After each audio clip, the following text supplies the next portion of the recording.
পরপর তিনটা নির্বাচন বাংলাদেশে চরম ত্রুটিপূর্ণ নির্বাচন হয়েছে এবং সেই চরম ত্রুটিপূর্ণ নির্বাচনের মাধ্যমে গণতান্ত্রিক প্রতিষ্ঠানগুলোকে একেবারে সত্যিকার অর্থে ধ্বংস করে দেওয়া হয়েছে। সুতরাং সেই জায়গায় তো গণতান্ত্রিক প্রতিষ্ঠানগুলো গড়ে তোলার একটা বড় প্রয়োজন আছে এবং একটা ওই ধরনের গণতান্ত্রিক প্রতিষ্ঠান ভিত্তিক একটা গ্রহণযোগ্য নির্বাচন, অবাধ নিরপেক্ষ নির্বাচন প্রয়োজন। যে দুর্নীতির যে বিভিন্ন ধরনগুলো এবং বিভিন্নভাবে যে আর্থিক এবং অর্থনৈতিক বিভিন্ন খাতগুলোকে যে ধ্বংস করা হয়েছে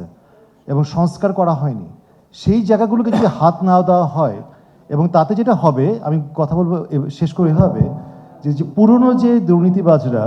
তারা যে অতীতে বিভিন্ন সময় তারা যে নানাভাবে খেলেছে, আমরা চাই না তারা কোনো না কোনোভাবে প্রতিস্থাপিত হোক। অতীতে যে সংস্কারের যে উদ্যোগগুলো সেগুলো নানাভাবে বাধাগ্রস্ত হয়েছে।